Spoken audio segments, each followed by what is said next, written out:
So my dear friends, आपण हे जे काही लेक्चर आहे, नो डाऊट की विषय खूप गंभीर असतो, घाबरतात सगळेजण, एक प्रकारचं दडपण येतं, हार्ट अटॅक किंवा हे असं शब्द ऐकले तर ते दडपण कुठलंही न घेता अगदी छान छोट्या गोष्टीत मी तुम्हाला कारण माझा विषयच मला तुम्ही दिला होता की प्रतिबंधात्मक उपचार पद्धतीचा कसं अवलंब करायचा, तर त्यामुळे घाबरून जायचं नाही. पहिलं रूल की कोणी असं हे करे की अरे माझ्या हृदयाचा ठोका कधी चुकेल काही सांगता येत नाही.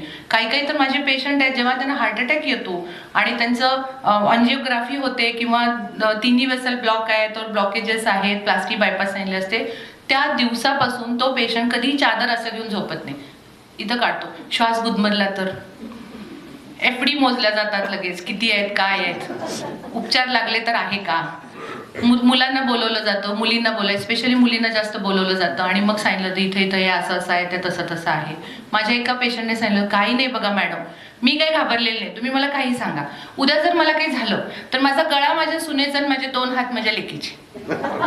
मी म्हटलं अहो इतक्या लवकर नका डिक्लेअर करू, हात पण ओढून घेतील, कारण देणाऱ्याने देत जावे आणि घेणाऱ्याने देणाऱ्याचे हातही घ्यावेत, अशा पद्धतीचं ह्या उपम्याप्रमाणे आपण होऊ शकतो. So my dear friends, heart attack ह्या गोष्टीबद्दल घाबरण्यापेक्षा त्याच्या छोटे कंगोरे आपण समजून घेऊया, म्हणजे हार्ट अटॅक आपण कसं टाळू शकतो, किंवा जरी हार्ट अटॅक आला तरी त्याच्यावर प्रतिबंधात्मक बरेचसे उपचार पद्धती आहेत की ज्याच्यामुळे तुम्ही तुमचं हार्ट चांगलं स्टाउट ठेवू शकता.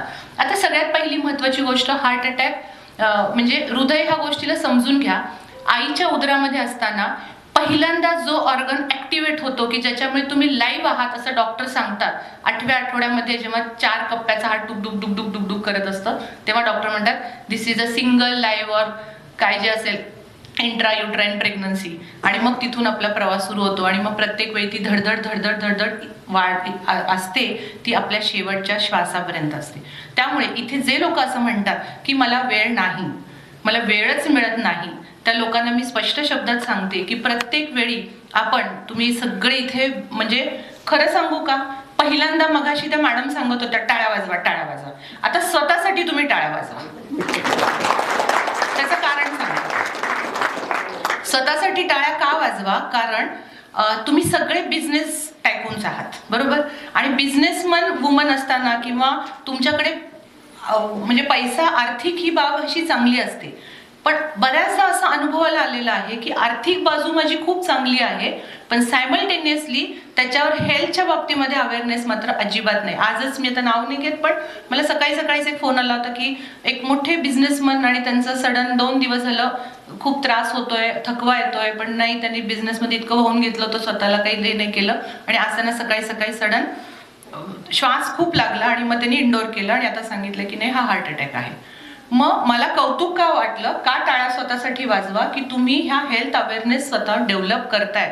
म्हणजे आर्थिक बाजू जरी असेल तरी जसं मी माझ्या बऱ्याचशा व्याख्यानात तुम्ही ऐकलंही असेल, जे मला अगदी माझे पाठांतर करतात ना, किंवा मी जेव्हा कधी पेशंट आल्यानंतर मी सांगते ना, असं नाही माहितीये, नाही असं नाही माहितीये, अरे कुठून माहिती, नाही आम्ही तुम्हाला सगळं ऐकतो, आणि पारायण केलेले पण काही लोक माझ्या समोर येतात, तर त्याच्यात मी स्पष्ट शब्दात माझ्या वडिलांचं वाक्य मी बऱ्याचदा सांगते की Wien wealth has gone something has gone, कारण गेलेले पैसे, लॉसेस झालेले परत कष्टाने आपण मिळवू शकतो, बरोबर.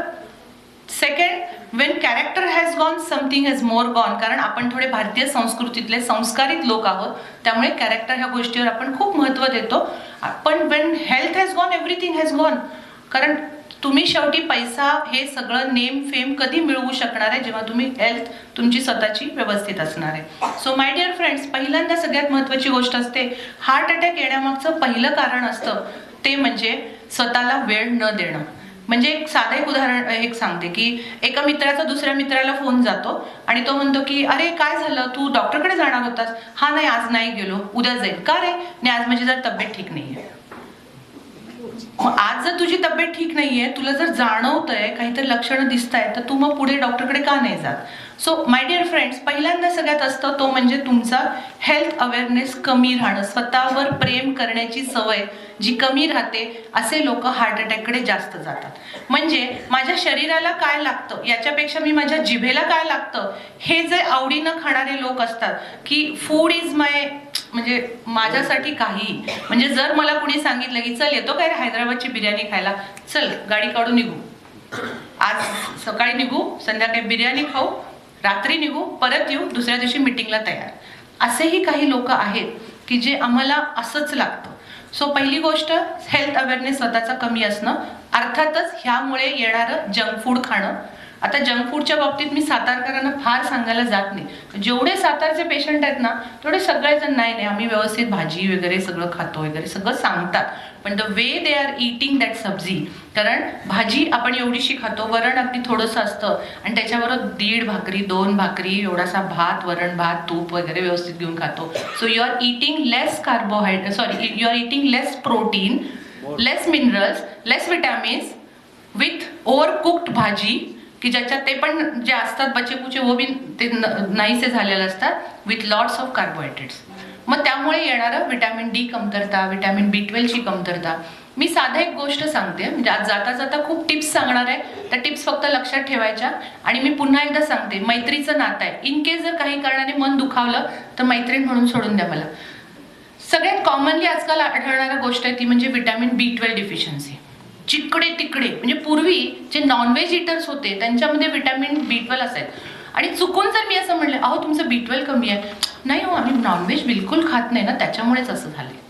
अरे पण आजकाल नॉनव्हेज खाणाऱ्यांना सुद्धा विटॅमिन B12 डिफिशियन्सी आहे. कारण जे नॉनव्हेज खातात त्याच्यामध्ये आपण जे आजकाल जे झालंय यूट्यूबच्या इतक्या अशा काही हे झाल्यात की मी हे डिश करते, मी ती डिश करते, मग मी इकडचं नागपुरीचं मटण, सावजी मटण, आणखी कसलं हैदराबादचं ते फलाना फलाना तुम्ही सगळं करता आणि मग त्याच्यातून येणारी ॲसिडिटी, मग खाणाऱ्या ॲसिडिटीच्या गोळ्या आणि मग हे प्रोटॉन इनिबिटर्स किंवा ज्याला आपण PPPI म्हणतो ना, ज्या गोळ्या तुम्ही खाता, झेंटॅक, रॅनटॅक, ओमेस, पॅन्टोप्रोझॉल, रॅबिप्रोझॉल, ही सगळी नावं माहिती आहेत. डायरेक्ट तुम्ही केमिस्टकडे जाऊन सांगता पित्ताची गोळी द्या आणि मग तो पित्ताची गोळी देतो, पण त्याच्यामुळे आपलं ॲब्सॉर्प्शनच होत नाहीये. त्यामुळे कृपा करून इथं ज्यांना सवय आहे सारखं सारखं सारखं ॲसिडिटीची गोळी खाणारे, कृपा करून खाऊ नका. माझ्याकडे असे पेशंट येतात, त्यांना मी स्पष्ट शब्दात आम्ही त्यांना डाएटरी फूड प्लॅन व्यवस्थित देत असतो की जेणेकरून त्यांची ॲसिडिटी पण कमी झाली पाहिजे आणि ॲब्सॉर्प्शन पण वाढलं पाहिजे. सो विटॅमिनची कमतरता. तिसरा घटक अनकंट्रोल डायबिटीज, अनकंट्रोल BP. एक शर्ट के ऊपर दूसरा शर्ट फ्री, एका साडीवर दुसरी साडी फ्री. ह्या आपल्या रूटीन तुमचे सगळे बिझनेस जे काही गोष्टी असतात त्या पद्धतीने अगर आपको BP है, डायबिटीज है, जर ते कंट्रोलमध्ये नाही आहे तुम्हाला हार्ट अटॅकचे चान्सेस हे खूप असतात. मग लगेच पुढची गोष्ट येते की मगाशीच मी एक रिपोर्ट बघितला तर मी त्यांना म्हटलं माय गॉड तुमचं HbA1c 8 वर गेले. तर त्या म्हणल्या हां आणि शुगर म्हटलं 250 पर्यंत राहतीये. नाही तरी ठीक आहे हो, 350 पावणे 400 झाली होती. मग हा जो काही तुम्ही स्वतःला एक मुळमुळीत उत्तर आपण देत असतो, जेवणाच्या आधीची 120च्या आधी खाली आणि जेवणाच्या नंतरची 140च्या खाली, हा स्टँडर्ड प्रोटोकॉल आहे. 160-70 जरी झालं इट्स ओके, फार काही घाबरू नका. परंतु तुमच्या HbA1c वर मात्र सतत तुम्ही कॉन्सन्ट्रेट केलं पाहिजे. It should be below 6 by ए न के न प्रकारे, बाय हुक और क्रूक, ए न के न प्रकारे हे कंट्रोलमध्ये ठेवणं ही काळाची गरज आहे. त्याच्या पुढचं कारण आहे सगळ्यात महत्त्वाचं, ते म्हणजे मानसिक ताणतणाव. आता ह्याबद्दल मी सगळ्यात शेवटी बोलेन, कारण ताणतणाव रिलीज करायला तर असे छान छान ग्रुप्स, वुमन्स ग्रुप, हे ग्रुप, वो ग्रुप, मी तुमचे बरेचसे स्टेटस पण अगदी बघितले, छान छान बर्थडे पार्टीज आणि ये वो करत राहावा. माणसाने सोशलाइज जेवढं असतं तेवढं मानसिक ताणतणाव कमी येतो. आणि ताणतणावाचं एक साधं सिंपल एक उदाहरण सांगते. ज्योत्स्ना पाटील जेव्हा जन्माला आल्या होत्या त्यांना माहित होतं त्या कोणाच्या पोटी जन्म घेणार आहेत? नाही. त्यांना माहित होतं त्यांचे भाऊ बहीण कोण असणार? नाही. कोणाशी लग्न होणार? माहिती नाही आहे. मुलं किती होणार? माहिती नाही. कशी निघणार, काय निघणार, माहिती नाही आहेत. जाताना तुमच्या डेड बॉडीवर कोणीतरी, जोपर्यंत तुमचा श्वास आहे तोपर्यंत तुमचं नाव आहे, द मुमेंट हा श्वास संपला डेड बॉडी कुठंपर्यंत आली? मग गावाकडे आणायची आहे का पुण्यातच? आणखी काय? म्हणजे थोडक्यात काय की आपण जिवंत आहोत तोपर्यंत तुमचं अस्तित्व आहे. मग मानसिक ताणतणाव मी सरळ सांगते की जाताना आलाय एकटे, जाणारही एकटे, कोण नातं येणार नाही, काही नाहीये. मग त्या नात्यांसाठी एवढं टेन्शन घेण्यासारखं काय आहे?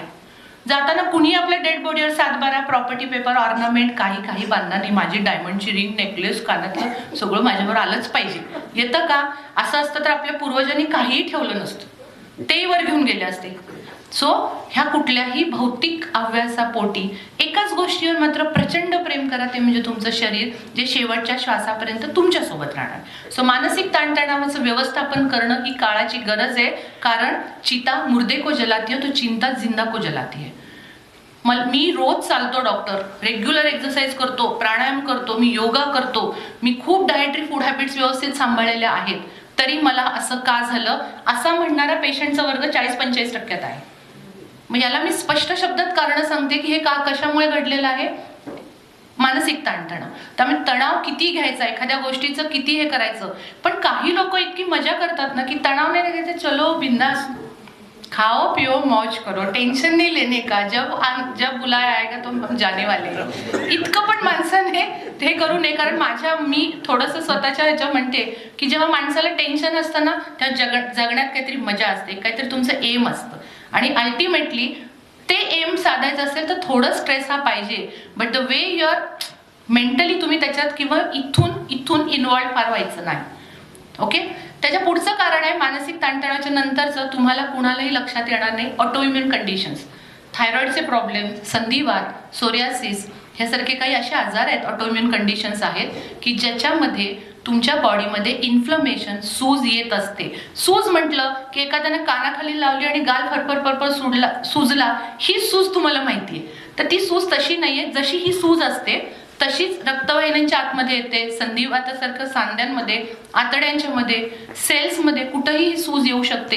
तेव्हा इन्फ्लमेशन मॅपिंग करणं ही खूप काळाची गरज आहे. असे लोक लवकर ह्याच्यात जातात. त्यानंतरचं महत्त्वाचं कारण आहे एनी टाईप ऑफ व्हायरल और bacterial infections. Dengue, swine flu, Covid, chikungunya, typhoid, TB सारखे असे आजार होऊन गेले. कृपा करून मी आणखी एकदा सांगते, जर असे आजार होऊन गेले तर तुम्ही त्वरित डॉक्टरांशी संपर्क साधा. डॉक्टर, जे माझ्या बॉडीमध्ये इन्फ्लमेशन झालेलं आहे, ह्या आजारामुळे जे काही माझ्या शरीरातले सेल्स काही डॅमेज झालेले आहेत, त्याला रिज्युनेट करण्यासाठी काही असेल तर सांगा, असं आवर्जून आपण मागितलं पाहिजे. कारण डॉक्टरांना आजकाल वेळ नाही आहे, कारण आम्ही सगळे व्हॉट्सअप फेसबुकमध्ये खूप बिझी असतो. मॅक्सिमम लोक आपण व्हॉट्सअप आणि फेसबुकला इतके बिझी आहे की आपल्याला ते काही हेच नाही राहिलेलं. आणि काय बघायचं, रील बघायची. काय बघायचं तर हे रील, ते रील, खी खी खी खी खू खू खू खू खू, आणि ते कुठला तरी टिपिकल आवाज आहे, हे राम, हे प्रभू, हे परमेश्वर, आणि अशा रील. मी पण रील बघते, पण त्याला एक लिमिट्स आहे. सो कंपल्सरी ह्या थोड्याशा गोष्टीमध्ये हे तुम्ही डॉक्टरांकडून डिमांड करणं खूप गरजेचं आहे. त्याच्या पुढची अतिशय महत्त्वाची गोष्ट आहे ती म्हणजे प्रदूषण. तुम्ही लगेच सातारकर मला, आमच्याकडे कुठे प्रदूषण आहे, काही सांगू नका. मी सातारच्या रस्त्यावरून फिरलेली आहे पूर्वी पण, त्यामुळे आत्ताचं ट्रॅफिक आणि त्यावेळेचं ट्रॅफिकमध्ये जमीन आसमानचा फरक आहे. कुठून कुठून हे येतं. आपल्याला प्रदूषण, पोल्युशन म्हटलं की फक्त गाड्यांचा धूर आठवतो. नो डाऊट, गाड्यांचा धूर, त्या टायरचं झालेलं घर्षण. पूर्वी आपण रेडियल टायर वापरत होतो, आता रबर टायर वापरत होतो, आता रेडियल टायर वापरायला लागलो. त्या रेडियलायझेशनच्या प्रोसेसमध्ये बरेचसे कॅडमियम वगैरे नावाचे धातू वापरले जातात. जेव्हा हे चाक घर्षण होत असतं तेव्हा हे सगळे धातू त्याच्यातनं बाहेर पडतात. त्यानंतरचा अतिशय महत्त्वाचा घटक तुम्हाला सगळ्यांना मला माहीत असलेला पेस्टिसाइडचा ओव्हरयूज. इतका पेस्टिसाइडचा ओव्हरयूज झालाय की अल्टिमेटली त्याच्यामुळे तुमच्या शरीरामध्ये बरेचसे काही मेटल्स एंट्री करतात. कसं करू डॉक्टर, आम्ही हे करू शकत नाही. साधा एक सिंपल उपाय सांगते. जेव्हा तुम्ही किराणा माल भरता, त्या किराणा मालाच्या ह्याच्यामध्ये मीठ आणतो आपण, सैंधव आणतो, कोणी काय टाटाचं मीठ, कसं XYZ. फक्त मी सांगते बदलून वापरा. 2 महिने सैंधव वापरा, एखादा महिना तुमचं टाटाचं आयोडाइज मीठ वापरायचं. कंटिन्युअसली एकच मीठ घेऊ नका, आयोडीनचं प्रमाण खूप कमी होत जातं. सो तुम्ही मीठ हे करता, त्याच्यातच खडे मीठ आणि ज्याला आपण काय म्हणतो खायचा सोडा. आपण खायचा सोडा किती आणतो, एवढीशी 5-10 रुपयाची पुडी. कधीतरी भजी केली, काय केलं की त्याच्यात घालायला नाही, अर्धा किलोने आणायची. जेव्हा भाजी आणता तेव्हा ती भाजी निवडायच्या आधी स्वच्छ आपण धुतो ना, तर ती अर्धा तास आपण थोडं खडे मीठ आणि ह्या सोड्याचं, म्हणजे एक जर पेंडी मेथीची घेतली तर चांगले 2 पोह्याचे चमचे टाकायचे आणि त्याच्यात अर्धा तास तरी ती भिजवून ठेवा. ॲटलिस्ट जे काही वर मारलेलं आहे ते तरी कमी होईल. फक्त आता जे काही खतांमधून जाणाऱ्या ज्या गोष्टी आहेत त्या आपण अनअवॉइडेबल आहेत. तर आता शेतकरी दादालाच आपण ते हे केलं पाहिजे. पण ज्यांची शेती आहे त्यांना आवर्जून मी सांगते की शक्य झाल्यास ऑर्गॅनिक करता आलं तर बघा. त्याच्या पुढची गोष्ट असते ती म्हणजे पाण्यातनं जाणारं प्रदूषण, MIDC एरियामध्ये जे राहतात किंवा MIDC जिथं आहे त्याच्या पुढं जी काही नदी जाते तर त्या सगळ्याच्या ह्याच्यामध्ये तुम्हाला अल्टिमेटली हे राहतं की बरेचसे इंडस्ट्रियल फ्लो जो आहे तो सगळा नदी नाले ओढ्यातच आपण हे करतोय. तर त्यामुळे शक्यतो सी फूड आणि रिव्हर फूडच्या बाबतीत सी फूड प्रेफर करा, रिव्हर फूड हे जास्त प्रेफर करू नका. ह्या सगळ्या गोष्टीमुळे आपल्या शरीरामध्ये 3 आणि सगळ्यात शेवटचं राहिलं ते म्हणजे बैठी जीवनशैली, आरामात आयुष्य घालवणं. आज काय रात्री मीटिंग झाली, उशिरा झोपलो, परवा काय पार्टी झाली, उशिरा झोपलो, मग उशिरा उठलो, राहू दे आता थंडीच पडली, कोणी सांगितलंय थंडीत हार्ट अटॅकचे प्रमाण वाढतं. हे मात्र तुम्ही अगदी आवर्जून सगळ्यांना सांगत असता की नको बाई खूप थंडी आहे आणि हार्ट अटॅकचं प्रमाण खूप वाढतं. I agree. पण अशा वेळी तुम्ही फ्लोअर एक्सरसाइज, घरात तुमचे एक्सरसाइज, स्ट्रेचिंग एक्सरसाइज हे कंपल्सरी करणं गरजेचं राहतं. सो पुन्हा एकदा रिवाईज करते. वाढतं वय, विटॅमिनची कमतरता, खाण्याच्या चुकीच्या सवयी, वेळी अवेळी जेवण, जे अनकंट्रोल डायबिटीज, BP, मानसिक ताणतणाव, प्रदूषण, एनी टाईप ऑफ व्हायरल और bacterial infections, auto immune conditions आणि बैठी जीवनशैली ह्या सगळ्यामुळे आपल्या शरीरामध्ये काही टाकाऊ पदार्थ तयार होतात. जसं आपण म्हणतो ना की काही गोष्टी असतात की बाहेर टाकून देणं गरजेचं असतं. तुम्हाला माहिती आहे जर हार्ट अटॅक पासून वाचवायचं असेल तर 3 गोष्टींवर पूर्ण व्यवस्थित कॉन्सन्ट्रेट करा. पहिलं, घाम येईल इथपर्यंत व्यायाम झाला पाहिजे. दुसरं, लघवीला व्यवस्थित झालं पाहिजे, कारण पाण्याचं प्रमाण जिथं कमी तिथं हार्ट अटॅकला निमंत्रण, कारण इन्फ्लमेशनच होतं. बॉडी तुमची इन्फ्लमेटरी चेंजेसमध्ये जाते. त्यामुळे 20 किलो वजनासाठी 1 लिटर पाणी या हिशोबाने सगळे पित राहा. आणि तिसरी गोष्ट आहे, संडासला साफ होण्यासाठी आग्रही राहणं गरजेचं आहे. मला वाटतंय डॉक्टर अभय बंगांचं पुस्तक जर वाचलं असेल, माझा साक्षात्कारी हृदयरोग, तर त्याच्यात त्यांनी त्यांच्या एका कॉन्फरन्स एक हे छान उदाहरण दिलं होतं की फॉरेन कंट्रीजमध्ये गेल्यानंतर ते टिश्यू पेपर वापरतात कारण ते कॉन्स्टिपेटेड जास्त खातात.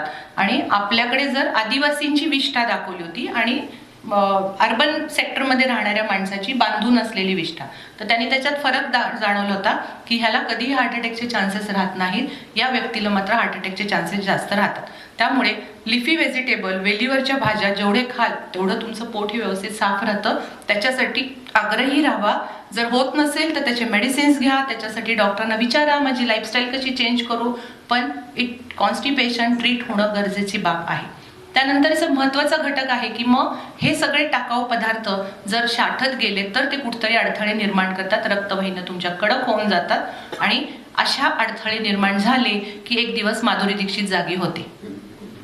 माधुरी दीक्षित म्हणते ना, धक्क धक्क करने लगा मेरा जियारा डरने लगा. आणि त्याच्यानंतर ऋषी कपूर पण आठवतो, दर्दे दिल दर्दे जिगर.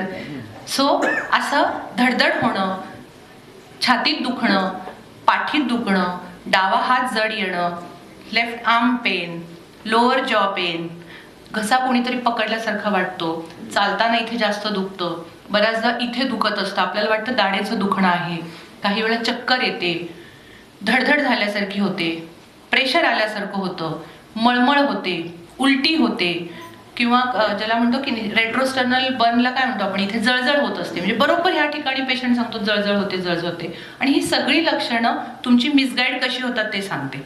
म्हणजे मी माझ्या नवऱ्याला जेव्हा कधी म्हणते की अरे मला ना कसं तरी होते, छातीत दुखते, काही नाही, पेशंटचं रोज ऐकून तुझ्या दुखते, तुला काही नाही झालेलं. सो असं बऱ्याचदा होतं की आपण सारखं कुठेतरी ऐकतो, आपल्या जवळचं कोणतरी व्यक्ती हार्ट अटॅकनं जातं आणि मग तुमच्या लक्षात येईल मलाही काहीतरी होणार, सेम मी त्याच्यावर उठत होतो, बसत होतो, सेम माझं चाललं होतं. सो माय डिअर फ्रेंड्स, ही सगळी लक्षणं कशी डिफरन्शिएट करायची? कुठलंही हार्ट अटॅकचं जे दुखणं असतं ते इट इज ॲग्रवेटेड बाय एक्सरसाइज. आंघोळीच्या वेळी, जेवण झाल्यानंतर, ज्याला पोस्ट प्रँडियल अंजायना म्हणतो, त्याला शास्त्रीय कारण आहे. जेवण झालं की आपलं स्टमक पूर्ण भरलेलं असतं आणि स्टमक आणि हृदय यांच्यामध्ये एक पातळ पापुद्र आहे. बऱ्याचदा आपल्याला फुल जेवायची सवय असते, त्यामुळे त्याचं प्रेशर जर काही कारणाने हृदयावर आलं गच्च झाल्यामुळे, तरी पण ते हृदयावरचं ऑलरेडी हृदय प्रेशर खाली आहे आणि त्याला तुम्ही ऑलरेडी परत प्रेशराईज हे करता. म्हणून गांधीजींनी सांगितलेलं सगळ्यांनी आहार करायचं, मिताहार हा सगळ्यात श्रेष्ठ आहार आहे. हार्ट अटॅक पासून वाचायचं असेल तर 4 घास कमी खा. जसं जसं वय वाढेल तसं तसं तुमच्या जेवणातली जी क्वांटिटी आहे ती हळूहळू कमी करत जा. 60 नंतर मला वाटतंय प्रियांका तुझ्या घरी हे खूप छान पद्धतीने सांभाळतात सगळेजण. सो संध्याकाळी जेवणाचं जेवढं काही अवॉइड करता येईल, म्हणजे कमी खायचं किंवा सॅलड खावा, फ्रुट्सवर जगा, फ्रुट्स खाल्ले तर जास्त बेटर राहतं. पण कंपल्सरी आहाराच्या बाबतीमध्ये तुमचं हे राहिलं पाहिजे. आणि मग म्हणजे कसं होतं की जेवण झाल्यानंतर अंजायना होणं, आंघोळीच्या वेळी होणं, तुम्ही म्हणजे संडास साफ होत नाही म्हणून आपण प्रेशर करायला जातो आणि त्यावेळी छातीत कळ येते, माझ्या अस्वस्थ होतं, घाम आल्यासारखं होतं. एक पेशंट माझ्याकडे होता, काही कंप्लेंट होती, सगळे reports normal, everything is normal. पेशंटला एकच कंप्लेंट होती की मी जेव्हा टॉयलेटमध्ये जातो, जेव्हा मला टॉयलेटची कळ येते, तेव्हा मात्र मला अचानक घाम दरदरून येतो. मग आम्हाला वाटलं GRDSIS आहे, त्याचं काहीतरी गॅस्ट्रोएन्टॉलॉजिस्टकडे पाठवलं, सगळं त्याचं हे करून झाले, म्हणजे त्याची स्कोपी झाली, सगळं झालं. आणि मग मात्र पेशंट येतील की त्यांना मायक्रोवॅस्क्युलर अंजायना होता, म्हणजे छोट्या छोट्या कॅपिलरीज त्यांच्या ब्लॉक होत्या आणि मग त्यावेळी प्रेशर केल्यामुळे हार्टवर प्रेशर येत होतं. सो असंही काही वेळा मिसगाईड होऊ शकतं. काही वेळा वॉमिटिंग सेन्सेशन्स असतात. आपण म्हणतो नाही काल असं असं खाल्लं होतं म्हणून पित्त झालं, पण वॉमिटिंग सेन्सेशन्स बरोबर जेव्हा अस्वस्थ होतं, थकवा येतो, दॅट इज हार्ट अटॅकचं असण्याचे चान्सेस हे जास्त राहतात. आणि वॉमिटिंग सेन्सेशन किंवा हे जर तुम्ही एखादी पित्ताची गोळी घेतली आणि ते थांबलं तर ते ॲसिड सिक्रेशन्समुळे असतात, आणि समजा नाही थांबलं तर मात्र हार्ट अटॅक असू शकतो. परंतु वारंवार जर असं होत असेल तर डॉक्टरांना कन्सल्ट करणं हे सगळ्यात वाईजनेस असतो. मग अशी सगळी लक्षणं घेतल्यानंतर त्यातल्या त्या स्त्रियांच्या मध्ये हार्ट अटॅकचं प्रमाण हे खूप कमी आहे. जर माझ्या ट्रीटमेंट हॉलमध्ये जर येऊन बघितलं ना, मॅक्सिमम जवळजवळ 80% पुरुष आहे, 20% फिमेल्स आहेत. त्याचं कारण असं, जोपर्यंत स्त्री मेन्स्ट्रुएटिंग आहे तोपर्यंत तिला हार्ट अटॅकचे चान्सेस हे राहत नाहीत, कारण तिचे हॉर्मोन्स हे कोलेस्ट्रॉलचं रेग्युलेशन आणि ह्या सगळ्या गोष्टीचं कंट्रोल करतं. The movement either surgical menopause किंवा रुटीन वयानुसार येणाऱ्या मेनोपॉज नंतर मात्र स्त्रीचा धोका हा हार्ट अटॅकचा पुरुषांच्या बरोबरीनं होत असतो. त्यामुळे आपण कुठल्या आता फेजमध्ये आहोत ते बघायचं आणि त्यानुसार आपण स्वतःला ट्यूनअप करणं गरजेचं असतं. मग यानंतरचा सगळ्यात महत्त्वाचा भाग असतो तो म्हणजे जेव्हा असं काही तुमच्या लक्षणं जेव्हा लक्षात येतात की दुसरं एक राहून गेलेली गोष्ट, स्त्रियांच्या मध्ये प्रचंड थकवा ही कन्सेप्ट असते की मी रुटीन काम करते, मला हा कधीच थकवा असा आला नाही, पण आजकाल भयंकर थकवा येतो. अशा वेळी पेशंट आमच्याकडे येतात की बऱ्याचदा काही हार्ट अटॅकच लगेच येईल असं नाहीये, त्यांच्यामध्ये बरेचसे काही तुमचे कार्डियक मार्कर्स रेज झालेले असतात, व्हिटॅमिन सी कमतरता असते, ती जरी तुम्ही मॅनेज केलीत तरी तुम्ही हार्ट अटॅक पासून लांब राहू शकता. पण स्त्रियांच्या मध्ये हार्ट अटॅक येण्याच्या आधी भरपूर प्रमाणात थकवा असतो आणि तो थकवा नॉर्मल थकवा नसतो, जाणवत असतं की हे काहीतरी वेगळं आहे. आणि सगळ्यात कॉमन लक्षण सांस फुलणं. ओके, सो दम लागणं कॉमन राहतं. जरा जरी तुमचं रुटीन इथून इथपर्यंत चालताना मी पूर्वी निवांत जात होते, आता दम लागतोय, लगेच डॉक्टरांशी कन्सल्ट करा, अंगावर काढू नका. मग यानंतरची गोष्ट असते ती म्हणजे डॉक्टर कसं, ठीक आहे मला जर समजा हार्ट अटॅक येणार असेल, जर ही लक्षणं दिसत आहेत तर मी काय करू, ज्याला प्रिव्हेन्शन म्हणतो आपण, प्रतिबंधात्मक उपचार. आता तुम्हाला एक साधा आपल्याला शर्ट, सिल्कची साडी, मग काय कसले ब्रँडेड हे सोनं नाणं वगैरे. मी बऱ्याचदा पूर्वी माझ्या सासूबाई मला म्हणायच्या की पाटील आहे त्यामुळे अल्टिमेटली कुठं जाईल तिथं ना हे घाल ते घाल, घराण्याची सून शोभली पाहिजे. मग मी त्यांना सहज सांगायचे की अहो आई, माझी डिग्री हीच माझं दागिनं आहे, मला वेगळं काही करायची गरज नाहीये, त्यामुळे मला वेगळं प्रकाशित व्हायची गरज नाहीये. पण हे झालं माझ्यासाठी. पण मी खरंच सांगते, भौतिक सुख एका सर्टन लिमिट्स नंतर काहीही तुम्हाला महत्त्व देत नाहीत. महत्त्व देतात ते तुमचं हसणं, तुम्ही किती हे आहात. बऱ्याचदा लोकांचा असा गैरसमज आहे की मी आजारी पडत नाही म्हणजे मी फिट आहे.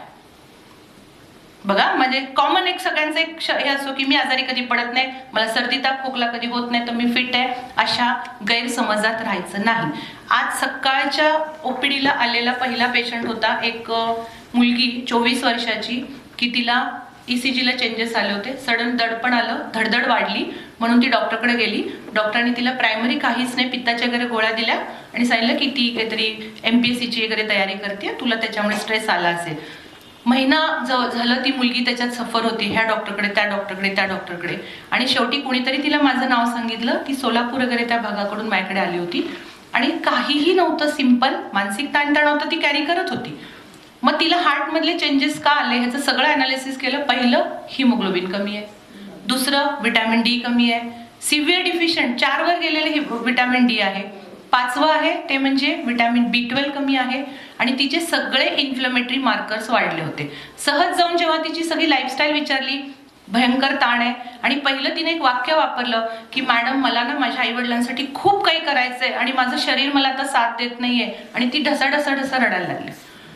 मी ह्यावेळी म्हणजे मला असं तुम्हाला इथं आवर्जून का नमूद करायचंय, कारण हे जे स्पर्धात्मक युग सुरू झालंय, मैं ऐसा बनूंगा मैं वैसा बनूंगा, आपल्याला आपले आई वडील म्हणले होते का पास झालास खूप झालं. आठवते ना आपलं लहानपण बालपण आठवा की पास झालं खूप झालं. कुणी म्हणत नव्हतं तू पहिला रँक येणार का दुसरा रँक येणार का, तुला किती पडणार, तू मेडिकलला जाणार का इंजिनिअरिंग करणार. तेव्हा तर दोनच माहिती होतं, मेडिकल इंजिनिअरिंग म्हणजे फार काहीतरी वेगळं घडल्यासारखं असायचं. पण तसं नाही, लाईफ इज टोटली डिफरंट. तुम्ही कधी कुठल्या प्राण्यांचं बघितलंय का की त्यांच्यामध्ये बँक बॅलन्स असतो, त्यांची 4 घरं असतात, 2 फ्लॅट असतात, एक ट्विन बंगलो असतो. कुठल्या प्राण्यांच्यात बघितलंय का की त्यांच्यामध्ये सगळं धान्य आणून तिथं साठवलेलं असतं, ते एक दाणा उचलतात, पळत येतात, तिथं त्या चोचीत टाकतात, पुन्हा पळत जातात. आपण मात्र माझ्या 3 पिढ्या बसून खातील इथपर्यंत मला कमवून ठेवायचं आहे. माय डिअर फ्रेंड्स, तुम्ही जिवंत आहात तोपर्यंतच तुम्ही इनिशियल स्टेजला गेलेला आहात. माझा मुलगा हर्षवर्धन पाटील तो कधीही मध्ये माझं नाव जोडणार नाही. जे पाटील लावतील, आता तर कॉर्पोरेटचं वय आलं राव, आपलं काहीच नाहीये, आपलं आडनाव नाहीये, आपलं काहीच नाही. डॉक्टर ज्योत्स्ना, आम्ही आता कुठेही जातो, कॉन्फरन्सला जातो, कुणी मला म्हणत नाही डॉक्टर ज्योत्स्ना पाटील. हे आपल्या महाराष्ट्रातच जर ऐकायला मिळतं. आमच्या पुणेकरांना तर फार आडनावात आमचे इंटरेस्ट आहे की मॅडम तुम्ही कुठल्या, सांगलीच्या नाही, मला पुण्याच्या वाटल्या.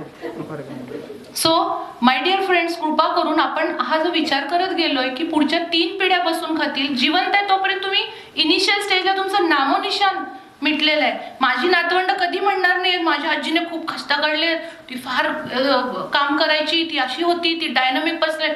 दे नेव्हर से. ते फक्त म्हणणार हा ती डॉक्टर होती, बाबांकडनं ऐकलं होतं. म्हणजेच काय, तुम्ही 3 पिढ्यांचा विचार करून निघालेला आहात. So my dear friends, primary prevention is relate to your मानसिक ताणतणाव. ओके, मग आता पहिली गोष्ट आहे ती म्हणजे इन्व्हेस्टिगेशन्स. कधी करावे, कुणी करावेत, कसे करावेत. पूर्वी असं म्हटलं जायचं 60 नंतर युजली मी सगळ्यांना सांगत होते, पण आता काळ तसा राहिलेला नाहीये. जर तुम्ही हेल्दी आहात, तुम्हाला काही त्रास झाला नसेल तर 30 नंतर मात्र कंपल्सरी इन्व्हेस्टिगेशन्स करत राहा. 30s नंतर इन्व्हेस्टिगेशन्स हे झालेच पाहिजेत. तुमची उडी एकाच गोष्टीपर्यंत आहे, लिपिड प्रोफाइल, कोलेस्ट्रॉल. इधर उधर से तू ढला हुआ ऐसा राक्षस आता है, आऊंगा मैं तुम्हें खा के जाने वाला है, हार्ट अटॅक आने वाला है. माय डिअर फ्रेंड्स, कृपा करून कोलेस्ट्रॉलला घाबरू नका. कोलेस्ट्रॉल ही वाईट गोष्ट नाहीये. मुळात तुमच्या शरीराला भूकच मुळात प्रोटीनची आणि कोलेस्ट्रॉलची लागते, लिपिडची लागते. का तर रिपेअर करायला ते मदत करत असतं.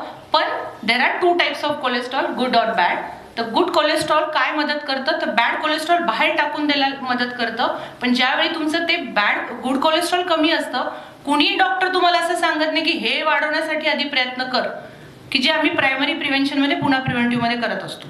दुसरा घटक असतो तो म्हणजे बॅड कोलेस्ट्रॉल. मग कोलेस्ट्रॉलची गोळी कुणाला द्यायचं, लाईफस्टाईलवर कुणाचं कसं कंट्रोल करायचं, ह्याला गरज आहे का गोळीची, नाही. ह्या सगळ्या गोष्टी प्रायमरी प्रिव्हेन्शनमध्ये येतात. त्यामुळे त्याच्या पुढे जाऊन एक भाग आहे तो म्हणजे कार्डियक मार्कर्स. कॅन्सर मार्कर सगळ्यांना माहिती आहेत, तुम्ही बऱ्यापैकी सगळे इन्व्हेस्टिगेशन्स करत असता.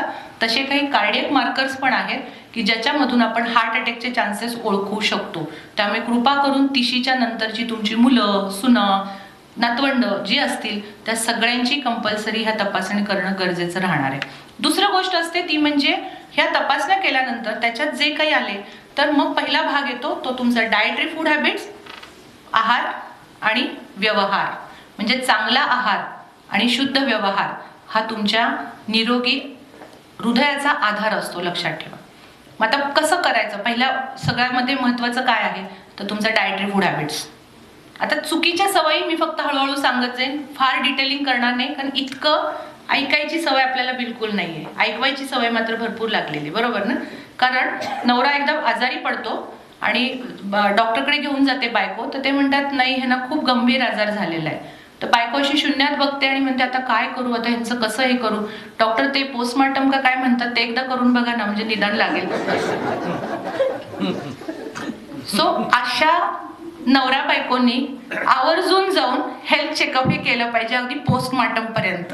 ठीक आहे. So my dear friends, compulsory, बरोबर आहे ना, आपण सगळे सिनियर आहोत, सिनियर सिटीजन्स पण आहेत, पण हसण्याच्या बाबतीत मात्र कायम ज्युनियर राहायचं, लक्षात ठेवा.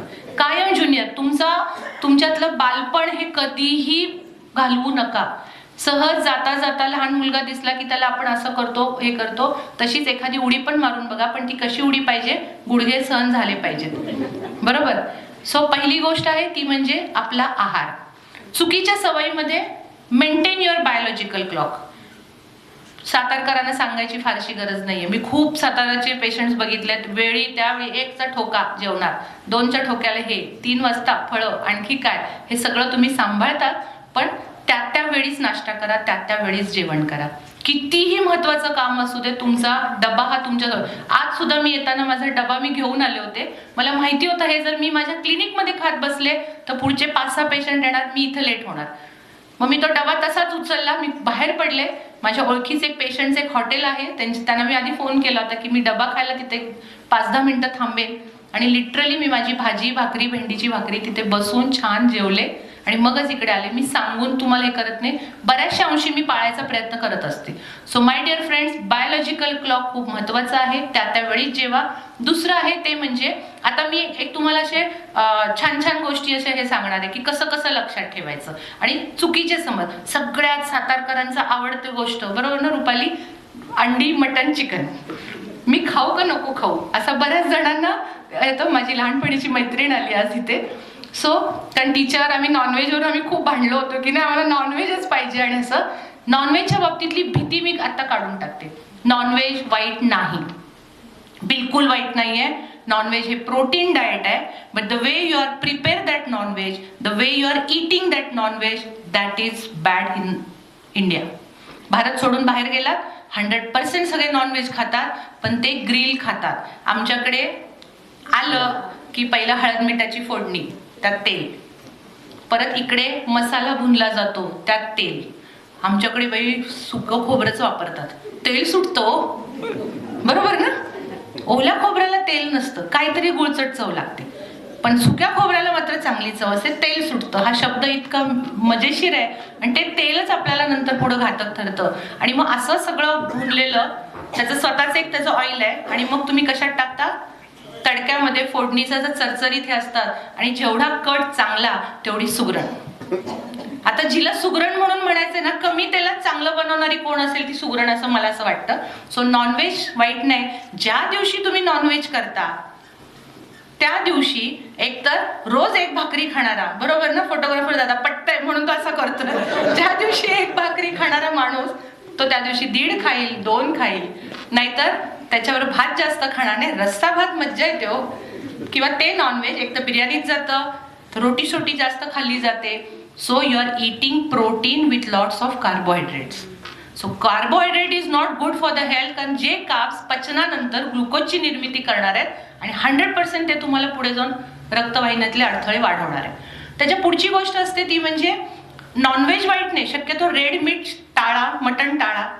आणि जरी तुम्हाला आवड असेल मटणाची तर ते कसं बनवायचं ते पण शिकवते. ज्योत्स्ना पाटील मॅडम सगळ्यांना का आवडतात, माणसाला जसं हवं त्या पद्धतीने त्याच्यात चेंजेस करून मी त्यांना देत असते ना, त्यांना हा डॉक्टर खूप चांगले आहेत. कारण पेशंट येतात आणि असं धरून आणल्यासारखे असे आलेले असतात, आणि अगदी असं खांदे असे टाकणार, अगदी असे की जे अगदी मोठं ऑफिसर बिफिसर असतात घरात. आणि मग काय झालं, काय नाही, आम्ही अँजिओग्राफी केली, 3 वेसल ब्लॉक आहेत, मग डॉक्टर सांगतायत की असं असं करा, मला नाही करायचं, आम्हाला तिकडे नाही जायचं. हो, मग तुम्ही चेहरा का पाडलाय, काही दुखतंय का, नाही दुखत काय नाहीये, मग काय त्रास होतोय, नाही हो 8 दिवस झालं ना, हे रुकं सुकं खाऊन खाऊन कंटाळा आलो डॉक्टर, मेलेलं बरं. मग जेव्हा मी त्यांना सांगते की हा तुम्हाला काय आवडतं, कशा कशा पद्धतीने, हे ह्या पद्धतीने करा, ते अशा पद्धतीने करा, पेशंट जाताना असा कळी फुलल्यासारखा फुलून जातो. सो प्रायमरी प्रिव्हेन्शनमध्ये पेशंट असलेली भावना कमी करून त्याला त्याच्या स्टाईलने करणं. मग मटण आवडीचं ज्यांना आहे, कोण हातवर करा बरं, ज्यांना मटण आवडतं, प्रामाणिकपणे, मैत्रीचं नातं आहे आपलं, प्रामाणिकपणे हातवर करायचं, मला भयंकर मटण आवडतं. ओके, आवडतं ना, मटण आणा, ते शिजवा हळद मीठ घालून, शक्यतो त्याच्यात ऑइल घालू नका, डायरेक्ट कांदा आणि हे घालून करा. हळद शिजवून थंड झाल्यानंतर ते फ्रीजमध्ये 2 तास ठेवा. त्याचं फॅटचा असा एक वरती लेअर येतो, बरोबर ना. बघा तुम्ही, आपण राहिलेलं मटण बिटण कधीतरी रस्सा ठेवून बघा, असं खाली पाणी असतं आणि वरती तो सगळं फॅट असतं, ते काढून टाका आणि मग थोड्याशा तेलामध्ये फोडणी देऊन you can enjoy your non veg also. That is called as a lean meat, जे फॉरेनमध्ये मिळतं, लीन करून मिळतं, फॅट काढून मिळतं, आपल्याकडे मात्र आपण डायरेक्ट आणतो, बरोबर. सो शक्यतो सी फूड प्रेफर करा. देशी चिकन, देशी अंडी बेस्ट आहे तुमच्यासाठी. पण ज्या दिवशी तुम्ही नॉनव्हेज खाल त्या दिवशी एकच धान्य प्रेफर करायचं, कार्बोहायड्रेट्स कमी करायचे. आणि कुठलंही प्रोटीन पचवायला पाण्याची गरज भरपूर आहे, त्यामुळे पाणी व्यवस्थित प्या. दुसरी गोष्ट असते अतिशय महत्त्वाची, ती म्हणजे एक्सरसाइज मस्ट आहे. प्रोटीन जर खायचं असेल तर व्यायाम पाहिजे. ज्या दिवशी तुम्ही व्यायाम करणार नाही त्या दिवशी तुम्ही प्रोटीन खायला तुम्ही लायक नाहीये. तिसरं, पोट साफ होण्यासाठी सॅलड भरपूर खाल्ले पाहिजेत. आपल्याकडे मटणाच्या थाळीला एखादी दुसरी कांद्याची फोड, एक लिंबाची उडीशी फोड आणि एखादा टोमॅटो आला तर, नशिबात असेल तर, नाही तर कांदाच, बरोबर ना. पण तसं न करता एका बाउलभर सॅलड, 100 ते 150 ग्रॅम नॉनव्हेज तुम्ही खाऊ शकता आणि त्याच्यासोबत एकच धान्य करून बघा. आणि नंतर मला सांगा की मॅडम तेव्हा केल्यापासून अजिबात नॉनव्हेज खाल्ल्यानंतर आळस येत नाही, झोप येत नाही, काही होत नाही. त्याच्या पुढची अतिशय महत्त्वाची गोष्ट आहे ती म्हणजे सगळ्यांचा आवडता विषय, तेल कुठलं खाऊ. कुठलंही तेल वाईट नाहीये, सगळी तेलं तुमच्यासाठी चांगली आहेत, पण तेलं बदलून बदलून वापरा. लाकडी घाण्याचं बेस्ट आहे. ओके. त्याच्या पुढचं मग सफोलाचं वापरू का, मी कुणाची ब्रँड अँबॅसेडर नाहीये, त्यामुळे कुठल्याही कंपनीला मी काही प्रमोट करणार नाही. जेवढं तुम्ही लाकडी घाण्याचं वापराल तेवढं जास्त बेस्ट असतं. त्याच्या पुढचं गोष्ट आहे फ्रूटच्या बाबतीत 5 प्रकारची फळं अजिबात खायची नाहीये डायबिटीजच्या लोकांनी. ओके. पहिलं आंबा. मग डॉक्टर आंब्याचा सीझन आला तर काय करू, घरात तर वास येत असतो, इतकं कसतरी होतं आणि तुम्ही म्हणता आंबा खाऊ नका. काही घाबरू नका. जरी तुम्ही डायबिटिक आहे, बसा, 2 आंबे चिरा, व्यवस्थित खा. एकही फोड सुनेला, लेकीला, नातवाला देऊ नका. तुमचं तुम्ही खाऊन टाका आणि परत मात्र त्या फळाकडे बघायचं पण नाही. मानसिक दडपण जे असतं ना त्याने जास्त शुगर वाढते, त्यामुळे खा पण ह्या पद्धतीने आणि परत त्याच्याकडे बघायचं नाही. रोज कोणीतरी तिकडे तिकडे गेले की रोज जायचं, पटपट पटपट खायचं, टाकून द्यायचं. इकडे पिवळं लागलं, इकडे पिवळं नाही, मी कुठं काहीच नाही, मी कुठं काहीच नाही. अरे तुम्ही स्वतःला फसवता. आपल्याला दुसऱ्याला दाखवण्यासाठी शुगर हे करायची नाही, आपण स्वतः कंट्रोल करायची. सो तिसरा घटक आहे तो म्हणजे, पटलं ना, बऱ्याच जर आपल्या घरात असे खूप व्यक्ती पाहायला मिळतात. तिसरा घटक आहे तो म्हणजे पहिला आंबा, केळी, चिकू, द्राक्षे. आता कमिंग सीझन आहे, द्राक्षे बिलकुलही खाऊ नका. आणि रामफळ, हनुमान फळ, सीताफळ, सगळं रामायण. डायबिटीजच्या लोकांसाठी तेच रामायण चांगलं नाही. मग सीताफळ म्हणल्यानंतर मग सीताफळातलं म्हणजे काही लोक असं म्हणतात की मी आमरस खात नाही, मी आंबा खातो. आंब्यातही शुगर आहे, आमरसात आणखी जास्त आहे, त्यामुळे आमरस हा शक्यतो खायचाच नाही. त्याच्या पुढचं आहे ड्रायफ्रुट्स कुठले. बेस्ट फ्रूट कुठलं आहे तुमच्यासाठी, क जीवनसत्वाची सगळी फळं. आता मी फार डिटेलिंग करत नाही, वेळ आपल्याकडे तेवढा नाहीये, कारण मला आणखी बऱ्याच काही गोष्टी सांगायच्या आहेत. तुम्ही आता नेटवर सर्च करा, विटॅमिन सी ची सगळी फळं ही तुमच्यासाठी बेस्ट आहेत. पपई, अननस भरपूर खा, पण जेवणानंतर खा, उपाशीपोटी खाऊ नका, त्यात लिव्हर एन्झाईम्स खूप असतात. त्याच्या पुढचा आहे ड्रायफ्रूट. सगळे चांगले आहेत, फक्त चारोळी आणि काजूच्या बाबतीमध्ये मी शक्यतो माझी नकारघंटा असते. बाकी अक्रोड, बदाम भिजवून रोज खा. सुका अंजीर, काळे मनुके खा, डायबिटीज असेल तरी सुद्धा. फक्त it should be in a limit. 5 to 6 ज्याला काय म्हणतो किशमिश आणि साधारण 1 सुका अंजीर रोज चावून खायचंय. सकाळी अर्ली इन द मॉर्निंग खा, भिजवून खा, फिरायला जा, फिरून परत या, आंघोळ करा आणि मग तुमचा ब्रेकफास्ट करा आणि मग चहा घ्या. जर सकाळी चहा पितो आणि मग मी फिरायला जातो, त्या माणसाला ऍसिडिटी ही खूप वाढत असते. त्याच्या पुढचा घटक आहे तो म्हणजे ज्याला म्हणतात सगळे डाळी आणि धान्य. डायबिटीजच्या लोकांनी कृपा करून धान्याचा वापर कमी करायचा. मग कसं बदलायचं, तर त्याच्यामध्ये थोडंसं मी त्यांना चेंजेस सांगत असतो की धान्य न घेता कडधान्यांच्या ह्याच्यानुसार आपलं भारतीय जेवण कसं करायचं. डायबिटीजच्या लोकांनी फक्त कार्ब्स पूर्णतः कमी करा. 20 लिटर वजनासाठी 1 लिटर पाणी. भाज्या बेस्ट अशी सांगते की वेलीच्या ज्या भाज्या असतात, पडवळ, दुधी, दोडका, कारली, गोसावळी, तोंडली, वालाच्या, पापडीच्या शेंगा, 4 धारी 3 धारी ज्या काही शेंगा मिळतात त्या, गवारी, भेंडी, कोबी, फ्लॉवर, ओके, वांगी, बटाटा, वाटाणा, पावटा, हरभरा.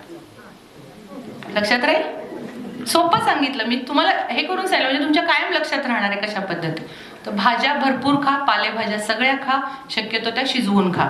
आहार झाला. विहाराच्या बाबतीत रेग्युलर एक्सरसाइज महत्वाचा आहे. ऍटलिस्ट 5 ते 6 दिवस तरी आठवड्यातून करा. 1 दिवस विश्रांती द्या, म्हणजे उशिरा झोपा नाही. 1 दिवस तुम्ही योगा किंवा स्ट्रेचिंग करणं गरजेचं आहे. 30 मिनिट ते 45 मिनिट रोजचं चालणं.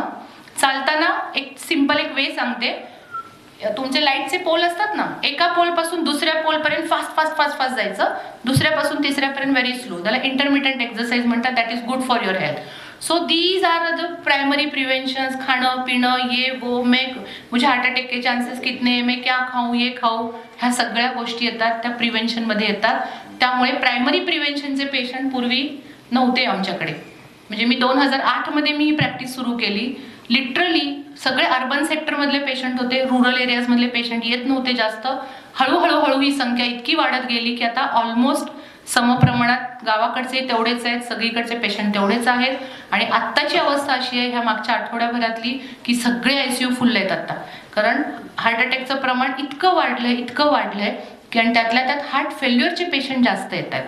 मग दुसरं सेकंडरी प्रिव्हेन्शन कोणाकोणासाठी असतं? पहिला मुद्दा, एन्जिओप्लास्टी बायपास झाली आहे, पुन्हा ब्लॉकेजेस डेव्हलप झालेत, पुन्हा मला अंजायना आहे, ज्याला आपण क्रोनिक स्टेबल अंजायना म्हणतो. सतत दुखतंय, डॉक्टर एवढी औषधं घेतोय, सगळं करतोय, मी सगळं पथ्य पाणी, पण माझं छातीतलं दुखणं, दम कमी येत नाहीये. दुसरं, those who are unfit for the surgery. वय 75-80च्या वरती आहे, CKDचा पेशंट आहे, किडनी फेल्युअरचा पेशंट आहे, किंवा ज्याच्या आजच माझ्याकडे केस आली होती, डायलिसिसवर पेशंट आहे, पंपिंग कॅपॅसिटी फक्त 20% राहिलेली. सकाळीच आजच्या OPDला पेशंट होता. मग अशा याच्यामध्ये त्यांना ह्या प्रतिबंधात्मक उपचार पद्धतीचंच हे करून त्यांचं हृदय आपण व्यवस्थित ठेवतो. माझ्याकडे 10%, 15%, 20% पंपिंग असलेले पेशंट की ज्याच्यामध्ये फक्त मेडिकल लाईन ऑफ मॅनेजमेंट, जोपर्यंत पेशंटचं लाईफ स्पॅन आहे तोपर्यंत चालू राहू द्या, अशा आविर्भावातून गेलेला पेशंट जेव्हा पुन्हा प्रिव्हेंटिव्ह मध्ये आले. 15 वर्ष माझी प्रॅक्टिस आता जवळजवळ 16-17 वर्ष झाली आहे.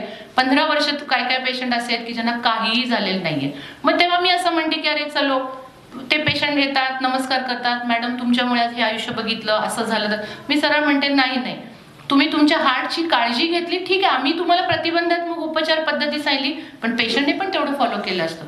असे काही पेशंट असतात ज्यांचं पंपिंग कमी आहे, ज्यांना इच्छा नाहीये मला सर्जरीला जायचं नाही, मला कुठलीही चिरफाड करून घ्यायची नाहीये असे रिलक्टंट पेशंट पण असतात.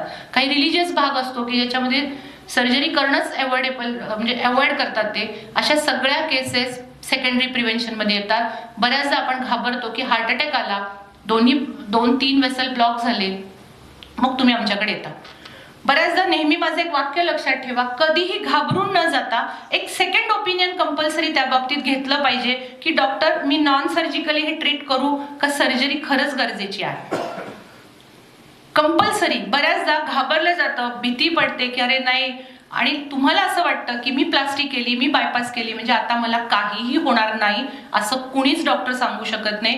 प्लास्टिक बायपास झाल्यानंतर पण दुसऱ्या दिवशी हार्ट अटॅक आलेले, प्लास्टिक बायपास झाल्यानंतर 3 ते 4 महिन्यामध्ये हार्ट अटॅक परत आलेले, असे खूप केसेस आहेत. याचा अर्थ असा नाही की ते ऑपरेशन चुकीचं झालं, शेवटी ती टेक्निकल ट्रीटमेंट आहे, परंतु आपल्या हृदयाकडचा रक्तपुरवठा वाढवणं हा त्याच्या मागचा उद्देश होता. आणि तो कसा वाढवायचा हे आमच्या सेकंडरी प्रिव्हेन्शन मध्ये येतं. जसं मगाशी देवी मॅडम म्हटलं ना की मला माहित नाही मॅडम हे काय आहे, ECP, ESMR वगैरे हे शब्द मला माहित नाही, ते मी थोडंसं तुमच्या भाषेत सांगायचा मी प्रयत्न करते. पहिली असतं ते म्हणजे ECP, ESMR. ह्या सगळ्या US FDA अप्रुव्हल ट्रीटमेंट आहेत. जगभरातल्या कार्डिओलॉजिस्टनी मान्यता दिलेल्या ट्रीटमेंट आहेत, पण त्या तुमच्यापर्यंत न पोहोचण्याची बरीचशी कारणं आहेत. कारण आपल्याकडे सर्जिकल लाईन ऑफ मॅनेजमेंटला जास्त महत्त्व का देतं? कारण आपण ताप आला की लगेच डॉक्टरकडे जातो, इंजेक्शन द्या, गोळ्या द्या, उद्या कामावर गेलं पाहिजे.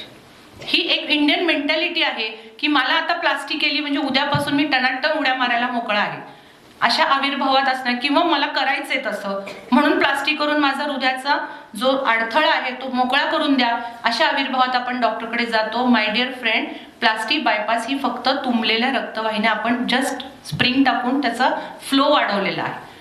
पण परमेश्वर इतका ग्रेट आहे की एक रक्तवाहिनी जरी ती थांबवली तरी तिथं छोट्या छोट्या केशवाहिन्यांचं जाळं असंही तयार होतं, ज्याला तुमच्या भाषेत तुम्ही नॅचरल बायपास म्हणता, माझ्या भाषेमध्ये मी त्याला कोलॅटरल सर्क्युलेशन किंवा एन्जिओजेनेसिस म्हणते.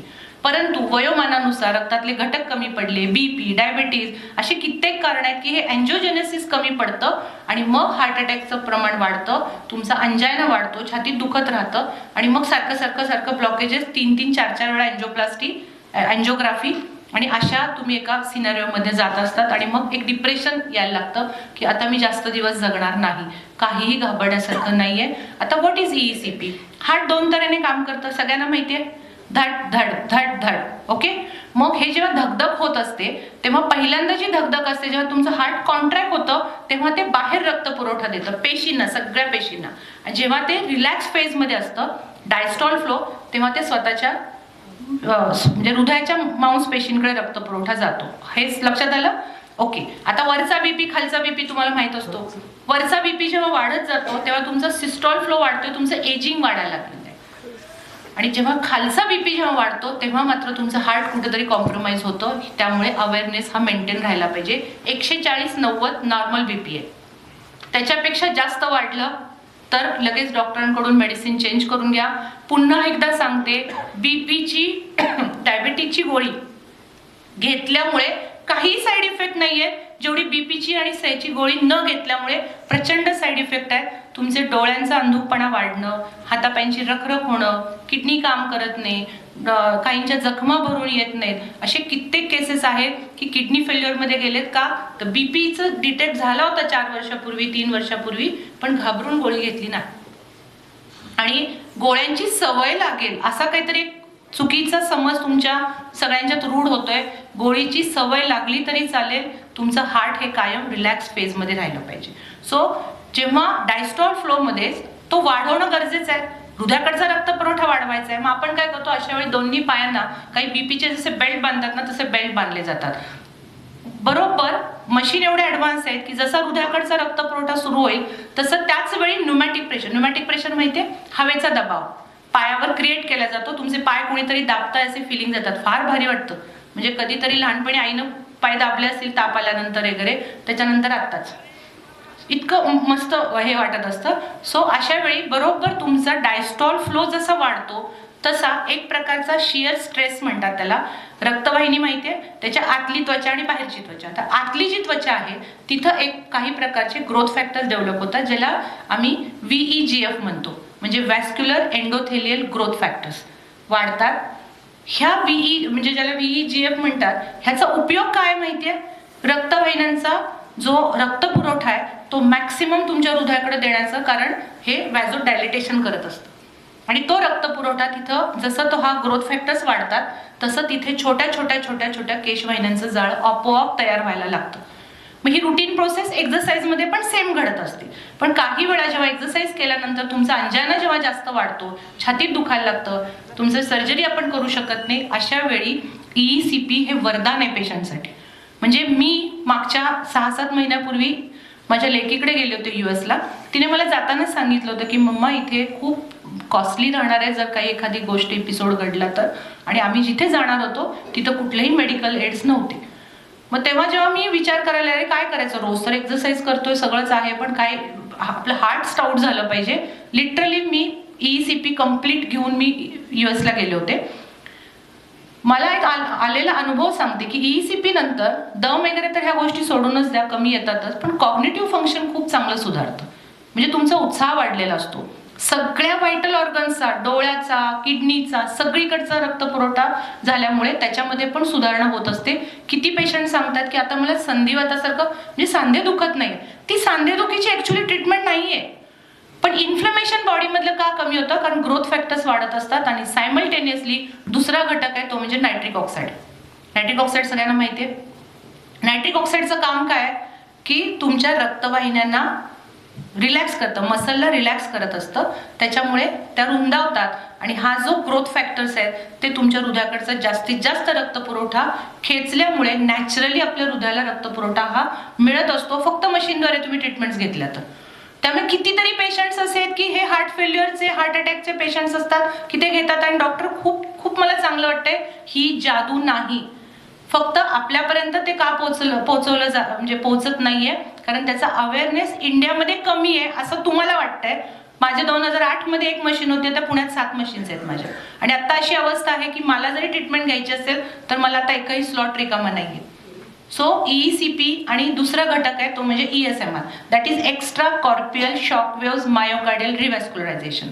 साध्या भाषेत लायटर कधीतरी हातावर मारून बघा किचन मधलं, अशा चिटक्या होतात ना, असं प्रिकलिंग सेन्सेशन, तसे फक्त सेन्सेशन डीपली काही साऊंड वेव्स, ध्वनिलहरी सगळ्यांना माहिती आहेत, आपण अल्ट्रासाऊंड वगैरे करतो त्याच्यात पण ध्वनिलहरीच असतात, तशा ध्वनिलहरी तुमच्या जो हृदयाचा जो भाग कमकुवत झालाय तो आधी इकोवर डायग्नोज करतात आणि तिथं इम्पार्ट केल्या जातात. लो इंटेन्सिटीचे असतात, त्यामुळे हृदयात काहीही पेशंटला त्रास होत नाही, कुठलीही जाणीव होत नाही. अगदीच झालं तर फक्त थोडंसं ह्या ठिकाणी रेडिश होऊ शकतं, कारण आम्ही त्याला तिथे लीड्स लावले, तिथं तो प्रोब लावलेला असतो, बस इतकंच, बाकी काही होत नाही. तिथला तो टिश्यू इरिटेट झाल्यानंतर, म्हणजे तिथला तो इम्पार्ट झाल्यानंतर त्या ध्वनिलहरींमुळे पुन्हा same thing happen, growth factors वाढतात, अँजिओजेनेसिस होतं, आर्ट्रिओल्स निर्माण होतात, छोट्या केशवाहिन्यांचं जाळं निर्माण होतं, नायट्रिक ऑक्साईड लेवल वाढतात, नॅचरल बायपासची प्रोसेस होते. ESMR ही अख्ख्या भारतात फक्त हार्डली 5-6 लोकांकडे ही ट्रीटमेंट आहे, की जी मी 10-11 वर्ष झालं पुण्यामध्ये मी त्याची प्रॅक्टिस करते, आणि कितीतरी हार्ट फेल्युअर पेशंट्स आपण हे करू शकतो. त्यामुळे प्रायमरी प्रिव्हेन्शन नंतर सेकंडरी प्रिव्हेन्शनमध्ये ECP, ESMR, काही अमायनो ऍसिडच्या ड्रीप, की जेणेकरून मसलची ताकद इम्प्रूव्ह होते. टॉनिक घेणं हा शब्द ना जरा बऱ्याच जणांना आवडत नाही, बरोबर ना? नाही बाई, भूक लागते, मग खूप जेवण जातं आणि मग त्याच्यामुळे मग माझं वजन वाढतं, म्हणून टॉनिक घ्यायचं नाही. माय डिअर फ्रेंड्स, सप्लिमेंट्स ही काळाची गरज आहे. फॉरेन कंट्रीजमध्ये जर तुम्ही गेला तर मॉलमध्ये लावलेले असतात सगळे, vitamin D, C, omega-3 fatty acids, coenzyme Q10, magnesium, सगळ्या गोष्टी, आणि ते लिटरेट आहेत, शिकलेले आहेत, वाचतात आणि ते व्यवस्थित घेतात की हा हे मला गरजेचं आहे, माझं बायोटिन कमी आहे, केस गळतायत, मला हे कमी आहे, माझं विटॅमिन D कमी आहे. भारतामध्ये हा अवेअरनेस बिलकुल नाहीये, कारण गोळी खाणं म्हणजे आजारपण असं म्हटलं जातं. म्हणजे माझ्या घरी जेव्हा माझी एक मैत्रीण आली होती, ती म्हटली की अगं ते हे काय तू डोक्यावरच्या ह्याच्यावर सगळ्या गोळ्या ठेवलेस, तर मी म्हटलं की अगं नाही, ते सप्लिमेंट्स आहेत. नाही नाही, असं गोळ्या जवळ ठेवून झोपलं ना की गोळ्या मागं लागतात. आपणच आपल्याला काहीतरी मुळमुळीत समजून, म्हणजे कोणीतरी परवा मला असं सांगितलं, एक खाल्लं गाजर आणि एक खाल्लं गाजर आणि व्रत मोडली 1000 समथिंग, तर गाजर म्हणे खायचं नाही व्रत कुठलं केल्यानंतर. काय संबंध आहे राव, किती ते चांगलं हे आहे, देवाने निर्माण केलेलं. देव कसा म्हणेल हे वाईट आहे? कुठल्या देवाने सांगितलंय की ह्या ह्याला साबुदाणा आणि ह्या ह्याला वरई? कुठंच सांगितलेलं नाही. उपवासचा अर्थ काय? चांगल्या गोष्टीच्या सानिध्यात जाणं. म्हणजे त्या दिवशी उठा, आपण न्हातो, आंघोळ करतो, स्वच्छता, तुम्ही पठण करता, मंदिरात जाता, नमस्कार करता. म्हणजे आम्ही एकदा मैत्रिणी गेल्यानंतर एक माझी मैत्रीण म्हणली, ए माझ्या मुलीसाठी मागा ग. मी म्हणलं आम्ही क्यू मध्ये भरपूर पोरीत, पटकन बाजूला, आमची पण लिस्ट खूप मोठी. ती म्हणली माझ्या मुलीसाठी मागा, आम्ही आमच्या मुलांसाठी मागतो, बाजूला, आमची लिस्ट खूप मोठी आहे, पटपटावर, आम्हाला पण देवाला भेटायचंय. सो माय डिअर फ्रेंड्स, आपण वेगळ्या चुकीच्या पद्धतीनं जातो. उपवास करू नका, पण त्या दिवशी मी 2 ते 3 लोकांना भरपूर हसवणार आहे.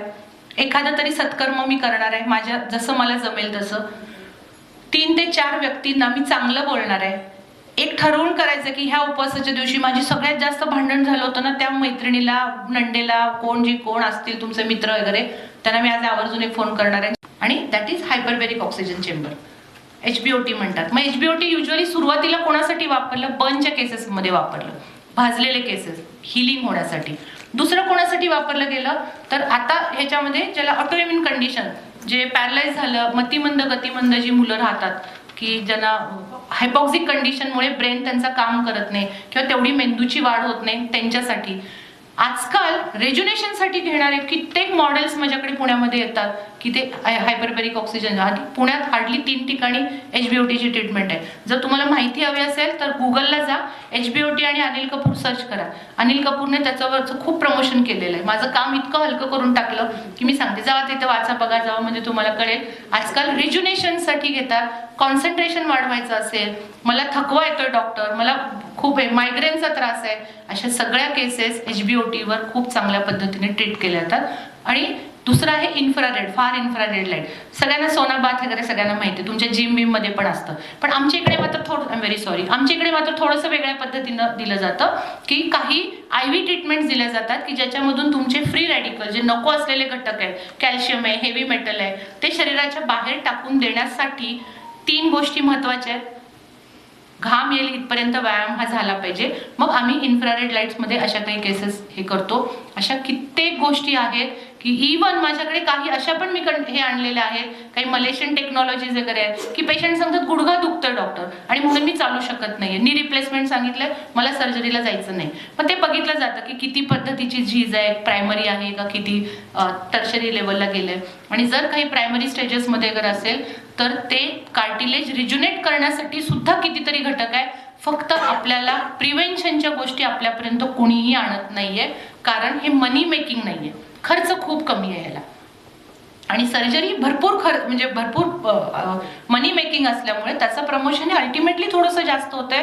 पण कधीही घाबरू नका. आणि इव्हन ह्या सगळ्या ज्या ट्रीटमेंट मी सांगितल्या, ECP असेल, ESMR, ह्याला कुठेही ऍडमिशनची गरज नाहीये. पेशंट ऍडमिट होत नाही, कुठेही चिरफाड नाहीये, नॉन इन्व्हेसिव्ह टेक्निक्स आहे, कुठली भूल नाहीये. फक्त थोडे दिवस हे पेशंटला त्या गोष्टीसाठी दिले जातात. पण काय मी माझा अनुभव सांगते की मी प्रायमरी प्रिव्हेन्शनसाठी ट्रीटमेंट देते, सेकंडरी सगळं पेशंटचं अगदी व्यवस्थित जातं. जाताना पेशंट येतो, मॅडम तुमच्यामुळे खूप छान झालं, माझा हार्ट अटॅक वाचला, मी यातनं बाहेर आलो, XYZ, मी बाहेर जरा एक छोटी पार्टी दिली आहे तुमच्या स्टाफसाठी, तुम्ही पण खाऊन घ्या. म्हणजे हो जावा. पेशंटने समोसे आणलेले असतात. सो पेशंटना असं वाटतं की मॅडमकडे जोपर्यंत आपण ट्रीटमेंट घेतोय, मॅडम एवढं सगळं सांगतायत, पैसे खर्च करतोय तिथं काही, तोपर्यंत मी एकदम होलिस्टिक राहणार. दारू सोडली, तंबाखू सोडली, मिश्री सोडली, सगळं सोडलं, डॉक्टर तुम्ही सांगाल तसं, आणि पेशंट बरा होत असतो. आणि परत पेशंट त्यांची लाईफस्टाईल पूर्वीसारखी ठेवतात. मग परत तुम्ही डॉक्टरकडे येता. ह्याला डॉक्टर कारणीभूत आहेत का हो? त्यामुळे तुझं आहे तुझं पाशी, हे जे वामनराव पैंचं जे वाक्य आहे ते खरंच आहे. आपलं शरीर हे शेवटच्या श्वासापर्यंत आपल्याला सपोर्ट करणार आहे, साथ देणार आहे, त्याची काळजी ही घेणं ही आपली गरज आहे.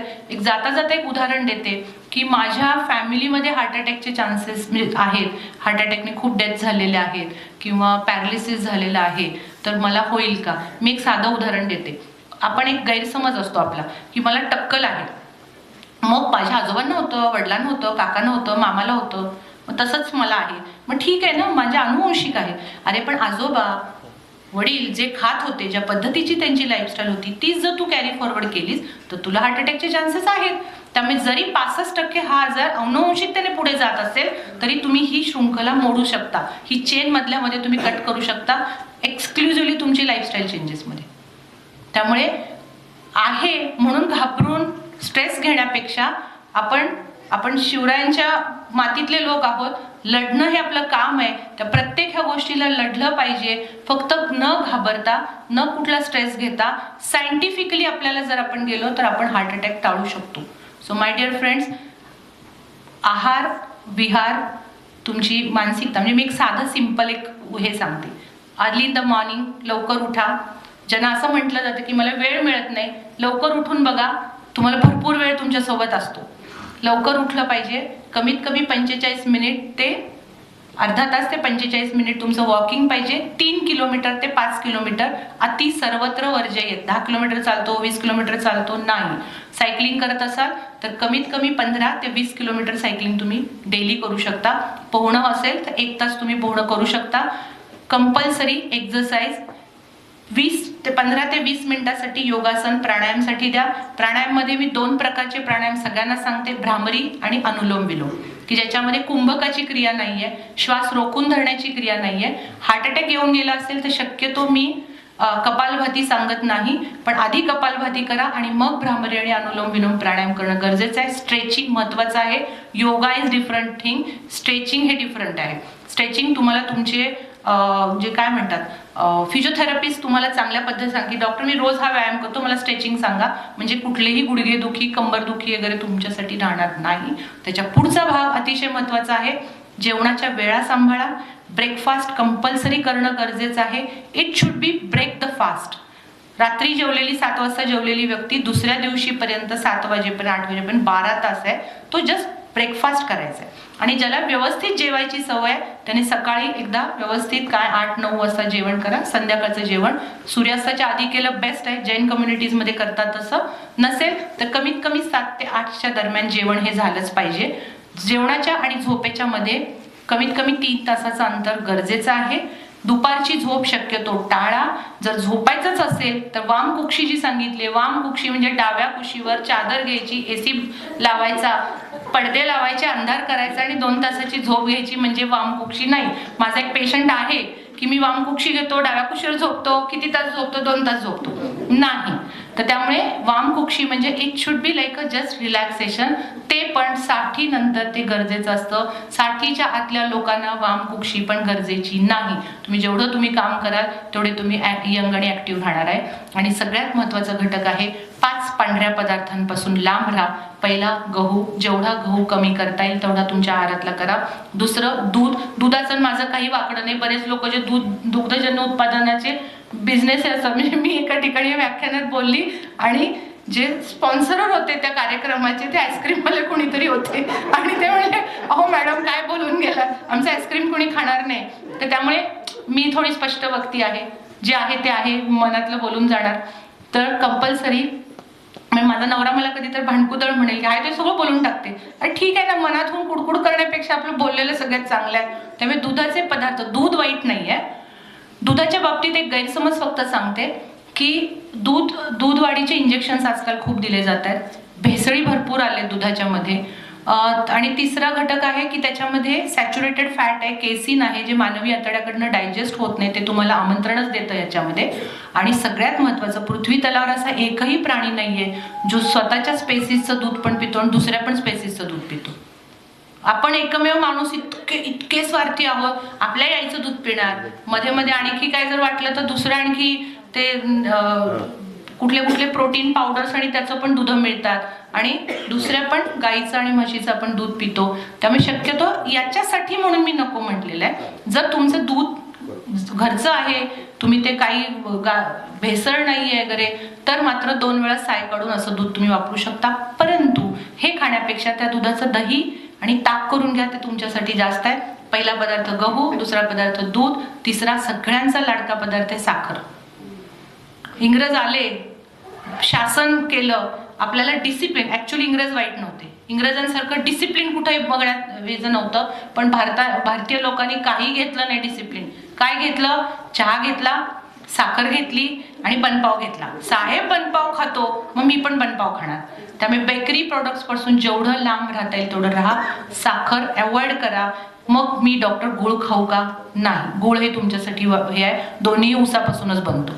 तर त्याच्यामुळे शक्यतो जेवढं ते कमी करता येईल तेवढं करा.